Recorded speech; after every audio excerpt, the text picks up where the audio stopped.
안녕하세요. 절대값TV의 명품 PD 한PD입니다. 자, 오늘 이 시간은 투기 세력이 움직이기 시작했다. 실수요자들은 힘들어질 수 있다. 자, 이런 주제를 가지고 한번 이야기를 해보겠습니다. 화면에 띄운 그 PPT는 참고 자료로만 보시고 제가 이야기하는 이야기에 귀를 기울이시면 됩니다. 최근에 전국의 시장이 들썩이기 시작했습니다. 자, 여러분 그 추이를 잘 보셔야 돼요. 최근에 코로나 바이러스로 어디서부터 움직이기 시작했냐면 투기 세력들이 들어가는데, 자, 제가 말하는 투기 세력들은 한 채, 두 채, 뭐 그렇게 사시는 분들이 아니에요. 자, 한 채, 두 채, 그런 투자죠, 투자. 투자와 투기는 좀 구별을 하셔도 돼요.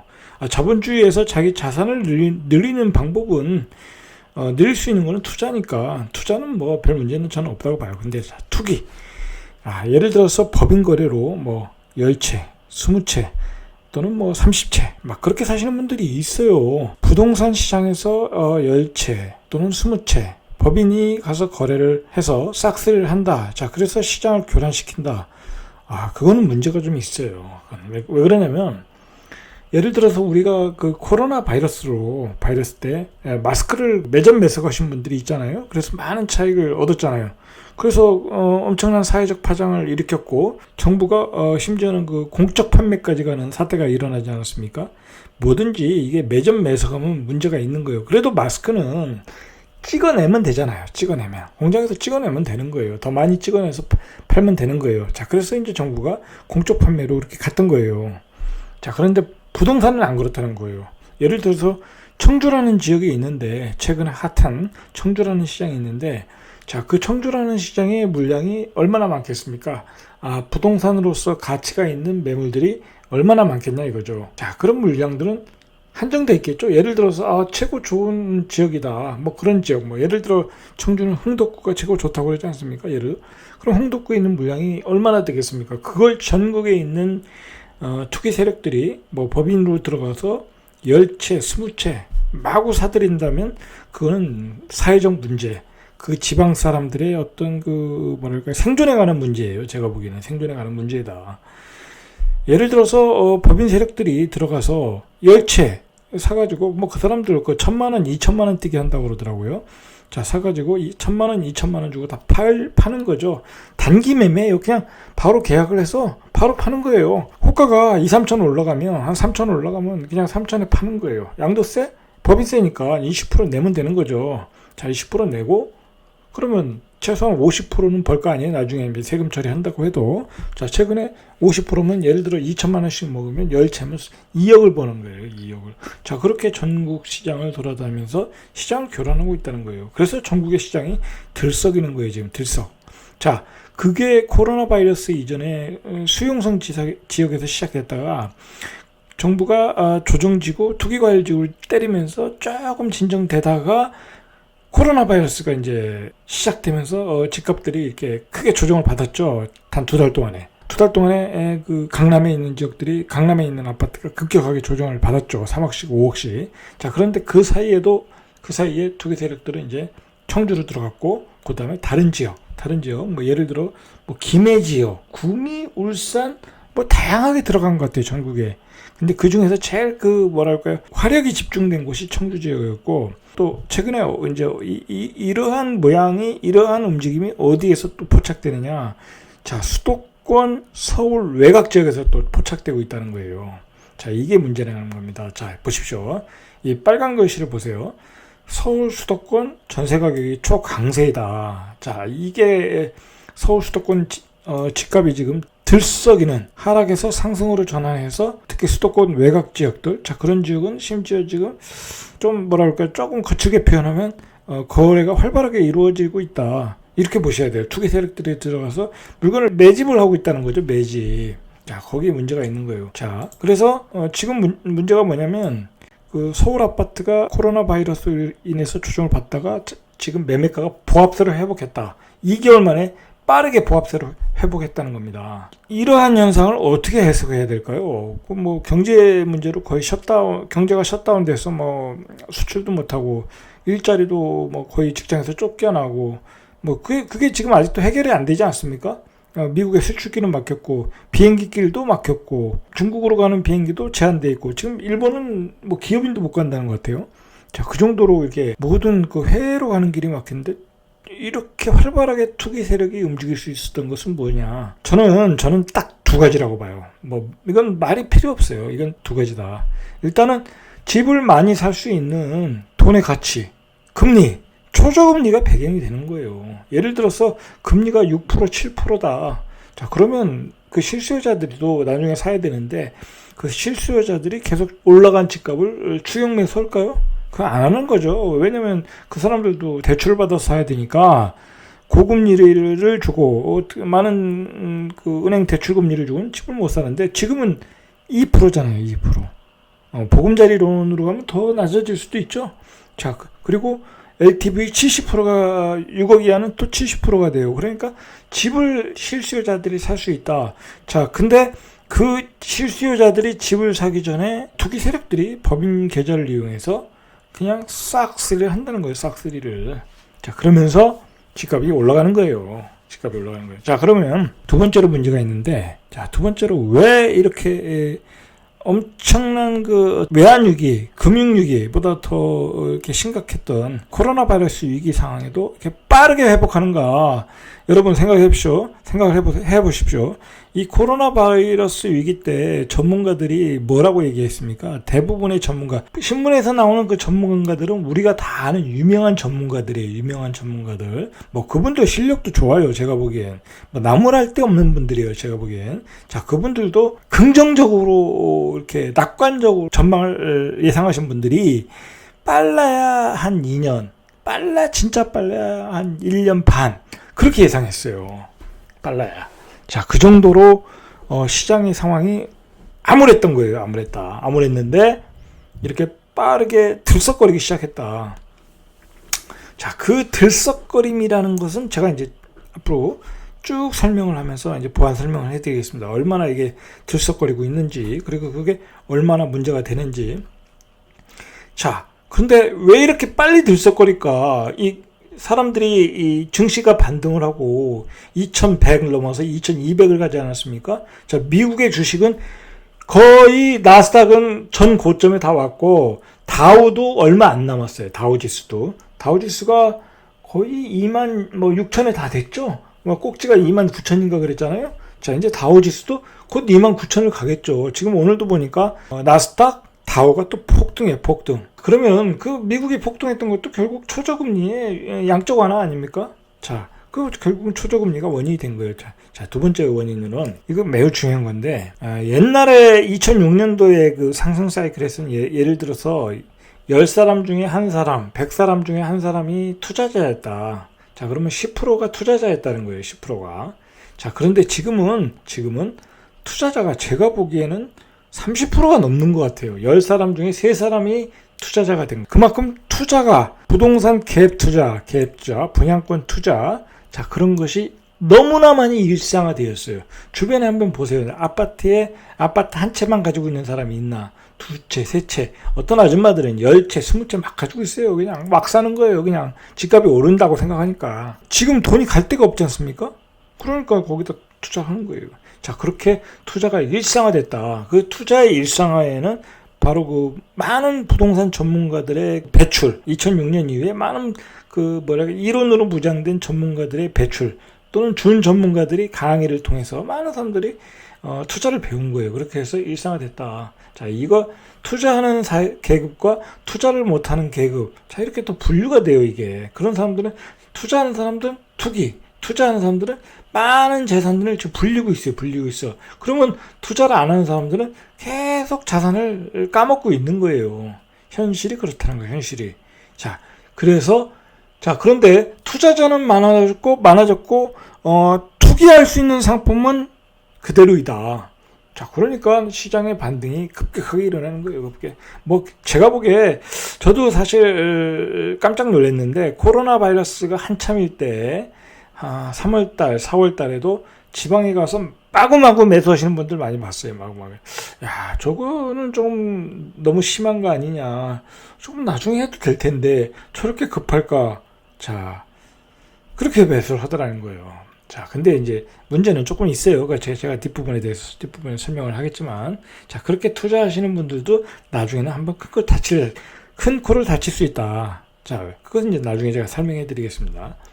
자, 어쨌든 이러한 배경하에 지금 집값이 투기 세력에서 들썩이고 있다. 자, 실수요자들 긴장하셔야 되는 거예요. 지금 잘못했다가는 또 집값이 급등을 한다. 자, 집값이 급등을 하면 내리질 않아요. 쉽게 내리질 않아요. 자, 강남의 집값이 2006년 이후에 지금 2배, 2.5배 뭐 그렇게 오르지 않았습니까? 뭐 그래서 조정받은 게 10% 조정받았나요? 한 20% 조정받았나요? 20%도 채 못 받았죠. 한 15%밖에 조정을 안 받고 그것도 그나마 다시 회복되고 있다고 합니다. 자, 그만큼 집값이 한번 올라가면 쉽지가 않다. 자, 그만큼 화폐 가치가 떨어지고 그러니까 우리의 급여 수입이 올라가니까 당연히 이제 집값은 떨어지게 되는 거죠. 어쨌든 서울은 전주 대비 0.02%가 상승을 했다고 해요. 그러니까 서울은 지금 상승으로 돌아선 것 같아요. 그리고 전국 전셋값은 0.07. 자, 이건 이제 전셋값이죠. 서울은 전주 대비 0.02% 전셋값이 상승했고, 전국 아파트 전셋값은 0.07이 상승했다. 자, 인천은 0.02, 0.1, 경기도는 0.12. 상승폭이 더 컸다라는 겁니다. 자, 이렇게 서울이 전셋값이 올라가고 왜 전셋값이 올라가는가 한번 생각을 해보십시오. 간단하죠. 자, 청약을 받기 위해서 전세를 사시는 분들이 있을 것이고, 그리고 전세 공급 물량이 줄었습니다. 내년 되면은 올해 서울 같은 경우에는 예를 들어서 4만 가구인데 올해 입주 물량이 4만 가구 정도였는데 내년에는 한 2만 4천 가구 반으로 준다. 자, 그리고 2022년도에는 또 반으로 준다. 자, 그러니까 계속 전세값이 급등을 하는 거예요. 자, 그리고 코로나 바이러스 때문에 사람들이 전세로 이사를 가지 못해요. 이사를 가지 못한다. 자, 그러니까 그냥 눌러 사는 거예요. 전세값 올려주고. 자, 그러다 보니까 전세값이 급등했다. 자, 전세값이 급등하니까 갭 투자가 되는 거죠. 갭 투자. 자, 근데 요게 요즘 시장의 트렌드예요. 트렌드. 자, 외곽 서울 수도권 서울 수도권 전체적으로 나타나는 현상 같아요. 외곽 지역 중저가 아파트가 가격이 상승했는데, 자, 6억 이하의 아파트가 상승하더라. 이 이야기입니다. 이거 매우 중요한 얘기예요. 왜 6억 이하의 아파트가 상승했는가? 자, 일단은 LTV 규제가 보금자리론 규제가 70%까지 대출을 받을 수 있어요. 대출. 최대 3억이라는데 제가 그건 정확히 모르겠고, 자, 그래서 6억 이하의 아파트가 이제 거래가 많이 됐고, 자, 이제 실수요자겠죠. 물론 투자자도 있고, 자, 이렇게 혼합이 돼서 6억 이하의 아파트가 거래가 많이 됐다. 물론 이제 전세가도 올라가니까 갭이 작아지겠죠. 자, 그래서 또 거래가 많이 되는 거고. 자, 이게 이제 경기도권으로 가면 예를 들어서 제가 이제 많이 예를 들어주지 않았습니까? 시흥에 있는 아파트, 안산에 있는 아파트, 6억 이하의 아파트, 새 아파트 아닙니까? 그런 아파트의 전세 가격이 또 세지니까 또 그런 아파트들이 거래가 또 활발하게 되고 있어요, 지금. 자, 그런 점이 특징이다. 자, 그리고 우리가 생각해야 될 게 뭐냐면, 예를 들어서 우리가 2016년으로 다시 돌아가서 6억이면 굉장한 돈이었죠. 굉장한 돈이었습니다. 은평구에서 우리가 말하는 가자율루탄도 충분히 살 수 있었어요. 자, 그게 12억이 갔잖아요. 가자율루탄 DMC인가요? 자, 가자율루탄이 6억이면 살 수 있었어요. 근데 그만큼 6억의 가치는 대단히 높았다. 자, 그때는 금리가 6%, 7%였다. 자, 지금은 3%, 2%예요. 자, 그러니까 6억은 예전에 6억이 아니라 지금 금리를 적용해서 환산해 보면 3억밖에 안 가는 거예요. 3억. 내가 대출을 받아서 사면 지불할 이자가 그거밖에 안 되니까 3억밖에 안 되는 거예요. 또 그리고 내 급여가 올라가지 않았습니까? 그러니까 3억도 안 가는 거예요. 그러니까 6억 이하 아파트는 사실은 이제 서민 아파트가 돼버렸다. 서울에서는 서민 아파트가 되었다. 자, 이거 어떻게 보면 이제 광역시 같은 경우에 6억, 7억도 이렇게 가지 않습니까? 그런 것과 연결돼서 보면 광역시의 6억, 7억도 그렇게 비싼 게 아니에요. 옛날에 광역시, 대전, 세종도 그렇고, 6억, 7억 하면 대단한 돈이라고 생각을 했죠, 지방에서는. 자, 그 돈의 가치가 6억이 이제 별거 아니다. 내가 여기서 3억을 융자를 받으면 금리 2%면 한 달에 60만 원만 내면 돼요. 그러면 예를 들어서 부부가 뭐 최저임금 요즘 뭐 경비를 서도 우리 아파트 같은 경우에 한 250만 원 주는 것 같아요. 그러면 예를 들어서 두 사람이 어디 가서 250만 벌어도 500이지 않습니까? 그럼 3억이면 60만 원만 예를 들어서 원금까지 갚으면 뭐 100만 원이면 이제 다 원금까지 갚고 이자까지 갚으면서 6억 아파트에 살 수 있다. 그만큼 돈이 가치가 떨어졌다는 거예요. 자, 그런 점에서 그 외곽 지역의 중저가 아파트가 지금 거래가 활발하게 되고 있다. 이게 이제 큰 문제. 이게 누가 사느냐? 이게 뭐 제가 정확히는 알 수 없지만 실수요자들보다는 투기 세력이 살 수 있어요. 제가 보기엔. 먼저 선진입을 하고 있다는 거예요. 이거 나중에 올라가면 5천 1억 더 주고 실수요자가 살 수 있다는 겁니다. 자, 그래서 실수요자는 서두르셔야 돼요. 서두르셔야 때를 놓치면 이제 어려워질 수 있다.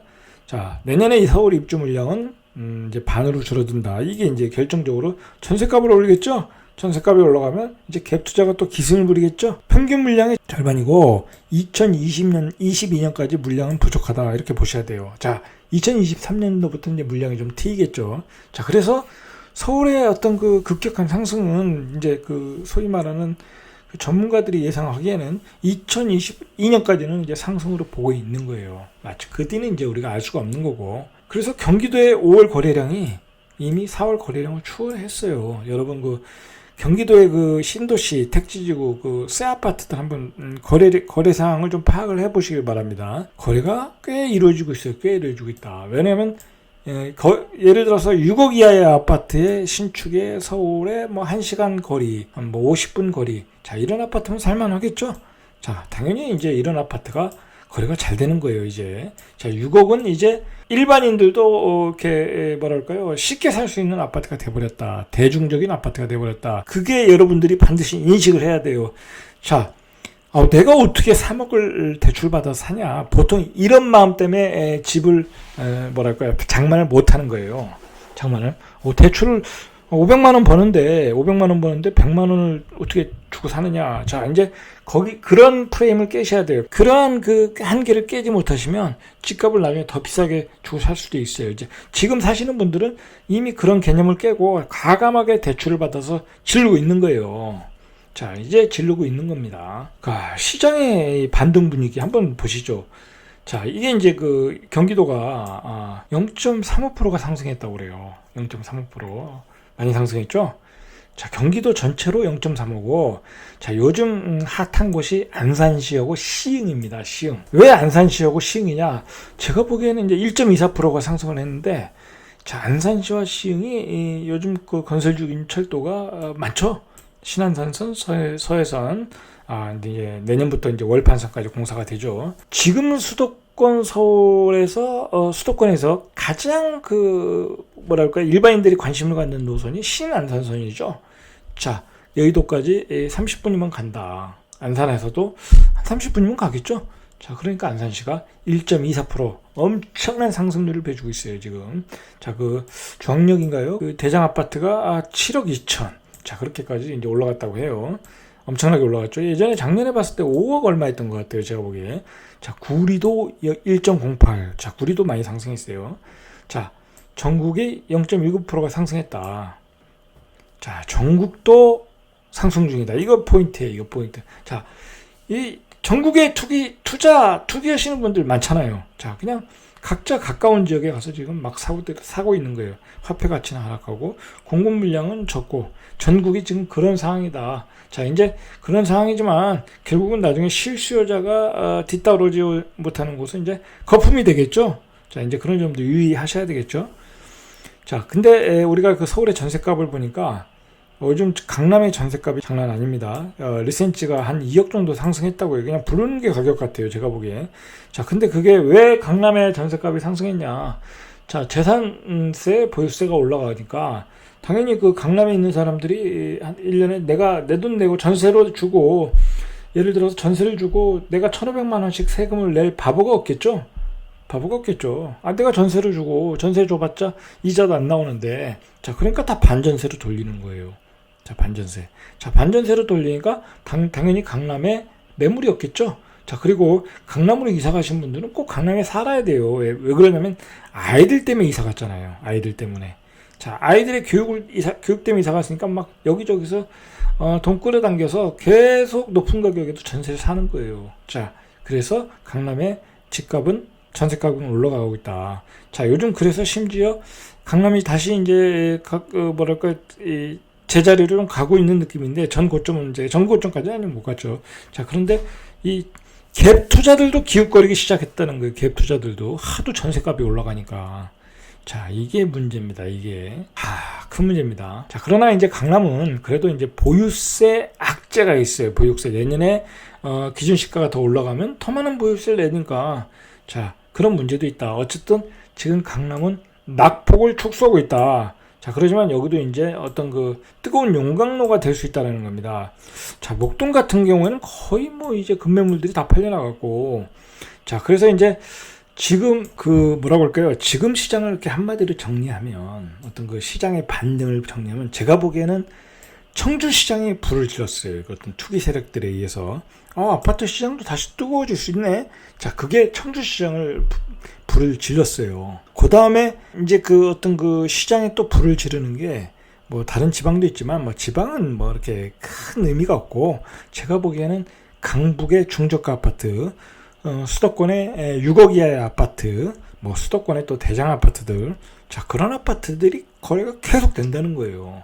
자, 그래서 문제가 됐다는 거예요. 자, 정부는 수도권에 대해서 모든 규제를 다 줬어요. 다 했어요. 수용성에 대해서도 투기과열지구, 조정지구 지정했고, 그리고 수도권 거의 전 지역에 대해서 뭐 일부 지역 뭐 연천 뭐 그런 지방 빼고는 변두리 빼고는 거의 다 분양권 전매 제한했어요. 자, 분양권 전매 제한은 물론 나중에 영향력이 파급력이 있어요. 나중에 이제 소위 말해서 이제 B급 지역은 미분양이 날 수 있다는 겁니다. 미분양. 자, 그럼 그때 그 지역에 분양권 사신 분들 물 먹을 수 있다는 거예요. 자, 그건 이제 나중에 이야기하고, 자, 문제는 그러한 아파트들이 또 들썩이면서 어떤 그 반등의 분위기를 만들고 있다. 투기 세력들이 들어가서 지금 물량을 다 잡아내고 있어요. 자, 근데 우리가 여기서 한번 생각을 해봐야 돼요.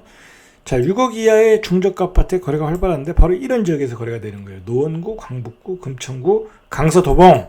자, 이게 무슨 지역입니까? 이 지역에 있는 썩다리 아파트들이 다 6억 이하에서 거래가 활발하다는 거예요. 자, 6억 이하의 거래가 활발하다. 자, 그거는 이제 그 실수요자들이에요. 실수요자들. 소위 말해서 이제 뭐라고 할까요? 대출 이빠이 받아서 사시는 분들.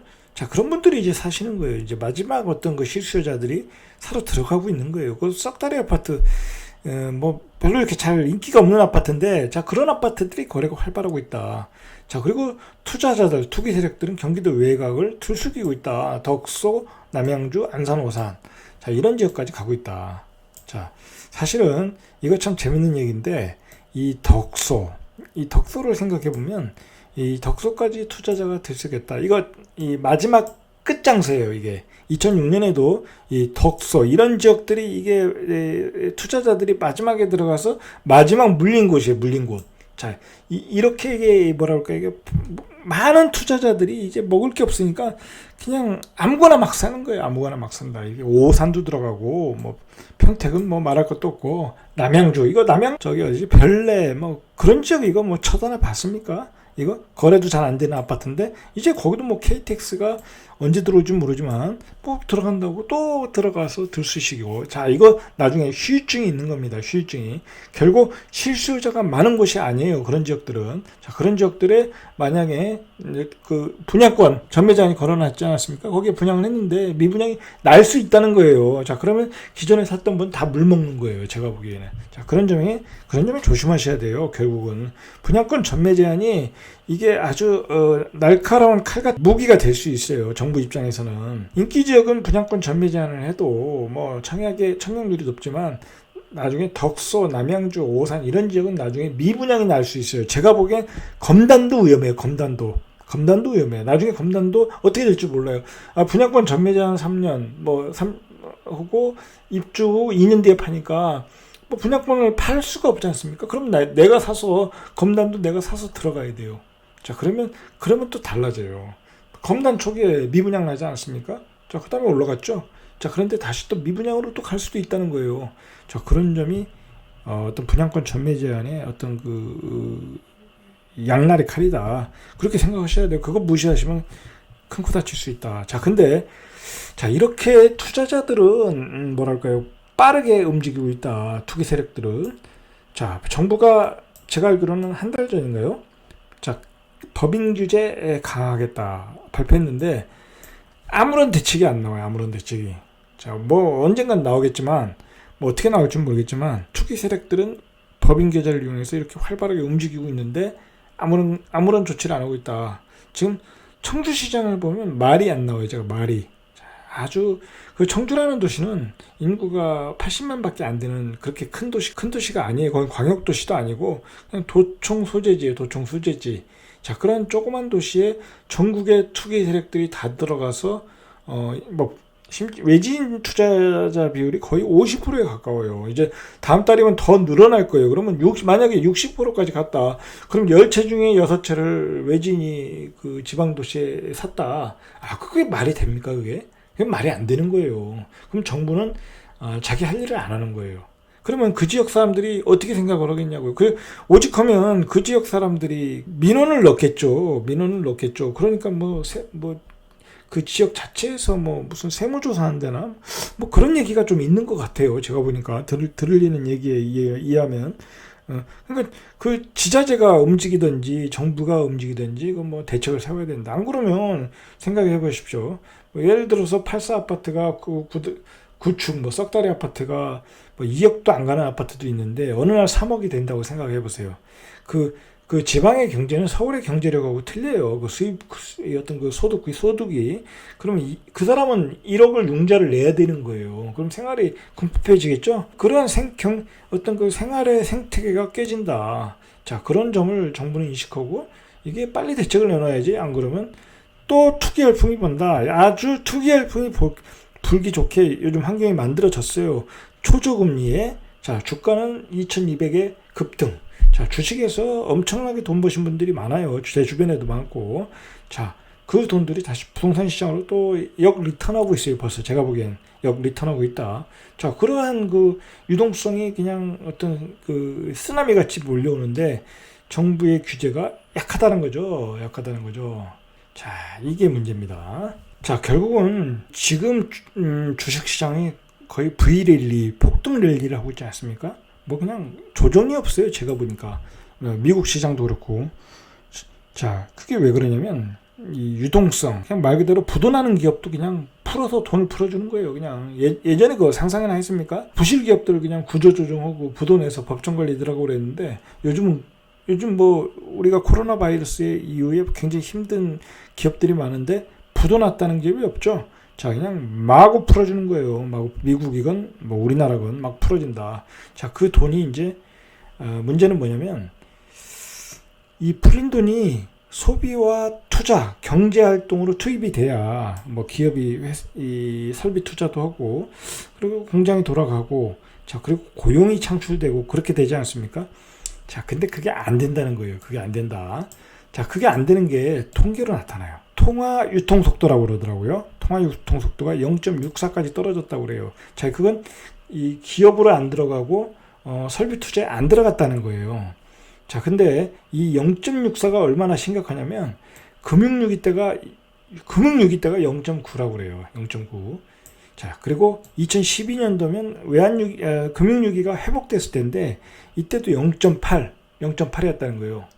자, 그만큼 지금 통화 유통 속도가 0.64면은 심각하다는 거예요. 자, 그런데 우리가 그 저축성 예금, 머니마켓 펀드, 그리고 종합 자산 관리 계좌. 자, 이러한 계좌에 있는 부동자금. 자, 그게 1106조라고 그래요. 자, 그 돈이 바로 이제 증시로 들어간 거예요. 자, 그래서 증시가 이렇게 폭등을 하고, 그리고 생각을 해보세요. 외국인과 기관이 주식시장을 많이 끌어올려 놓지 않습니까?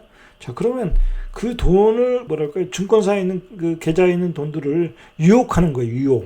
유혹해서 들어와라. 주식을 사라 이거예요. 그 사람 마찬가지로 주식을 싸게 팔겠습니까? 돈 가치가 떨어지는데 그리고 저쪽에 또 이렇게 대기 자금이 있어요. 일반인들. 자, 그러면 기관 외국인들이 주식을 끌어올리는 거예요. 끌어올려가지고 높은 가격에 올려놓고, 자, 주식이 화랑이라는 모습을 보여주고, 자, 경제도 좋아졌다. 이제 신문에 이제 또 많이 나겠죠. 그런 기사들이. 자, 그럼 그 돈들이 그냥 불나방처럼 주식시장으로 들어오게 된다. 자, 그런 것이 최근에 연출될 수 있어요. 제가 보기엔. 자, 그래서 이 주식시장이 2200, 2300 막 그렇게 갈 때 절대 조심하셔야 돼요. 그때 가면 물릴 수가 있어요. 그때 들어가서 먹을 게 없어요, 사실. 근데 그렇게 부동산을 끌어들이고 있다. 자, 그리고 그 돈이 또 부동산 시장으로 들어올 태세. 요즘 일반인들이 오피스텔도 많이 사러 다녀요. 뭐 살 게 없으니까. 뭐, 그 오피스텔은 이렇게 맡겨놓으면, 사서 임대놓으면 월세가 나오지 않습니까? 그러니까 또 오피스텔도 많이 팔리고, 자, 그런 돈들이 주택시장으로 투기 자금으로 많이 들어오는 거예요. 은행에 있는 돈들이 기업으로 들어가야 되는데, 은행이 바보가 아니죠. 뭐, 그에 빌려주면 부도가 날 게 뻔하고, 뭐, 경기가 안 좋은데, 못 빌려주는 거예요. 자, 그러니까 그 돈이 어떻게 가겠어요? 계속 그냥 부동산 시장, 증권 시장으로 가는 거예요. 뭐 마이너스 통장 받아서 우리가 증권도 투자하지 않습니까? 마이너스 통장 받아가지고 우리가 분양권도 사지 않아요? 자, 그렇게 들어가는 거예요. 자, 그래서 이제 이게 중요한 건데, 미국이 그래서 트럼프가 주장하는 게 마이너스 금리를 주장하는 거 아닙니까? 은행에 돈을 가지고 있지 말아라. 니들이 은행에 돈을 가지고 있으면 페널티를 주겠다. 페널티를 주겠다. 자, 그 얘기지 않습니까? 그러니까 대출하라 이거예요. 대출 기업에 적극적으로 대출해라. 미국 트럼프가 주장하는 게 그런 얘기 아닙니까? 자, 그러면 만약에 마이너스 금리가 되면 주식 시장도 폭등하는 거고 부동산 시장도 폭등하는 거예요, 지금. 자, 근데 미국은 경기가 하도 안 좋으니까 벌써 그런 쪽으로 가려고 그래요, 지금. 밀어붙이는 거 보면. 자, 우리도 그런 분위기예요, 지금. 마이너스 금리까지는 안 가더라도.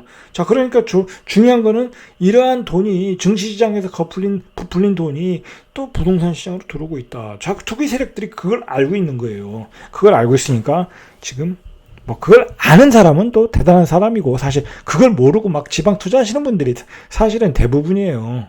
자, 그걸 알고 있는 사람들은 이렇게 전문가들급이죠. 전문가들급이 이제 강의장에서 얘기를 하겠죠.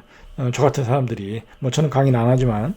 자, 그렇게 해서 이제 돈들이 쓰나미처럼 증시시장으로 들어갔고, 그 돈이 다시 부동산 시장으로 들어온다. 자, 그래서 미리 선진입해서 지금 물건들을 걷어들이는 모습이 보인다는 거예요. 그래서 실수요자들은 큰일 났다. 빨리 서둘러야 될 상황이다. 한번 나가보시기 바랍니다. 현장에 나가보셔가지고 물건들을 확인해 보시기 바라요.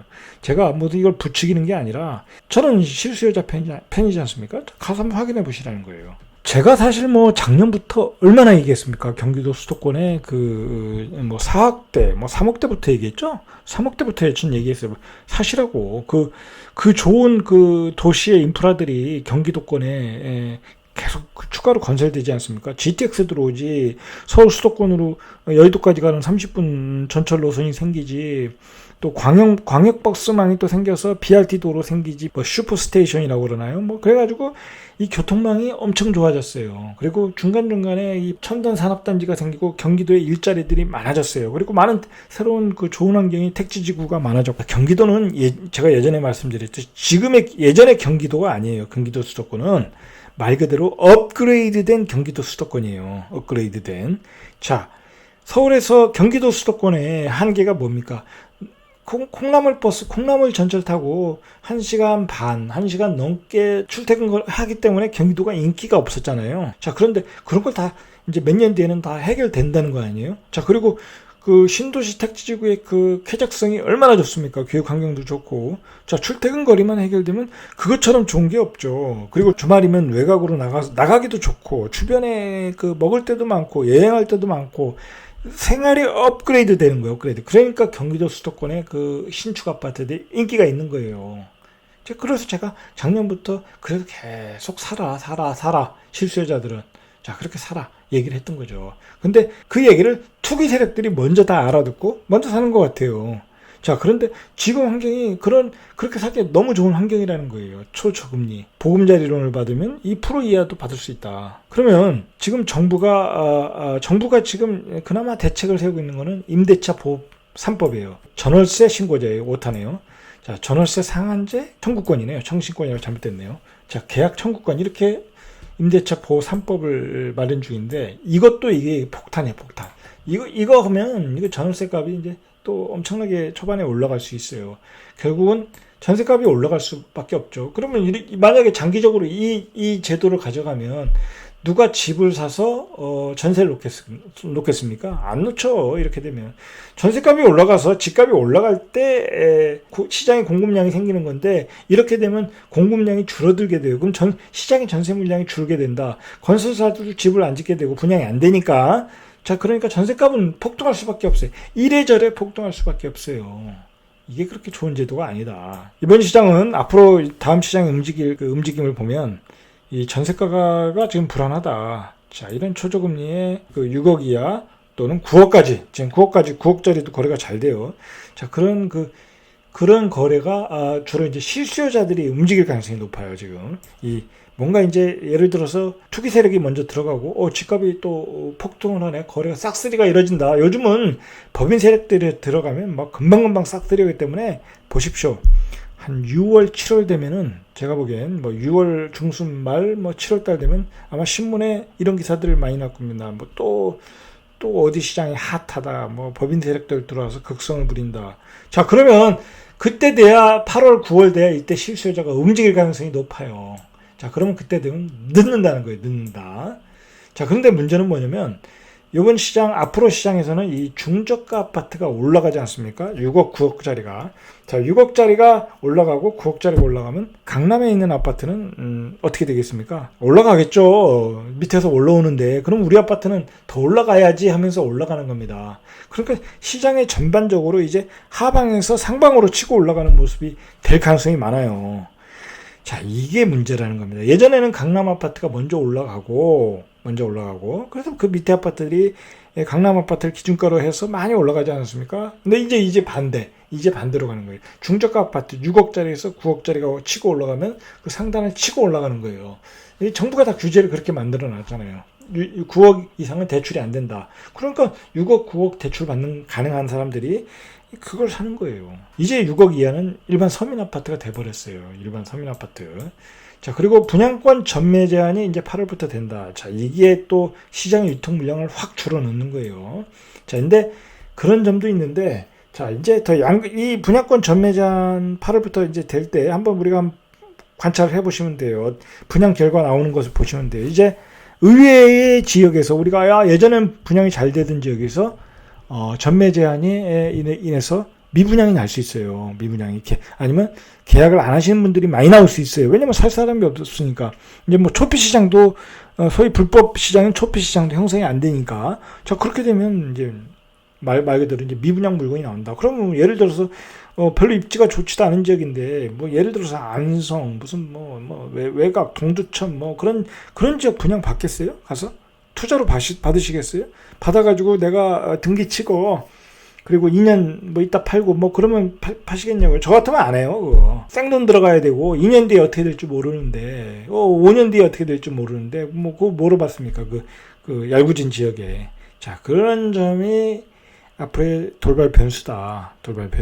유념하셔야 돼요. 지금 이 지역 초보자들, 투자의 초보자들, 투기의 초보자들이 지금 여기저기서 한번 분양권 사서 아파트 사서 재미를 보니까 지방 곳곳에 돌아다니면서 이제 투기를 하시는데 그러다 큰 코 다칠 수 있어요. 큰 코 다칠 수 있다. 분명히 그분들 큰 코 다칩니다. 제가 장담하는데 큰 코 다쳐요. 그런 지역에 투자하시는 분들 많이 사가지고 예전에 많이 고생하는 걸 제가 다 봤어요. 지금은 핵심 지역 실수요자가 많은데 일자리가 많은 곳 섹터를 더 좁히셔야 되는 거예요. 원래. 자, 그런 점이 이제 변수다. 자, 그리고 이제 마지막으로 제가 말씀드리겠습니다. 처음에 얘기했지만 시장에 투자자가 너무 많다. 제가 이제 10명 중에 3명 투자한다고 그랬는데 이 3명이 엄청난 거예요. 예전엔 100명 중에 3명이었다고 하면 지금 10명 중에 3명, 2명이 투자하다면 몇십 배가 늘어날 수 있는 거예요. 투자자가. 자, 그러면 이 투자가 일상화되었다는 거예요. 일상화되었다. 자, 이게 또 젊은 사람들 중심으로 그래요. 30, 40대, 심지어는 20대까지. 자, 그러면 이런 게 이제 인터넷이 발달되면서 SNS가 발달되면서 그런 정보의 어떤 유통이 잘 되다 보니까 그러한 파급력이 커요. 그래서 법인 계좌가 급속도로 늘어나지 않았습니까?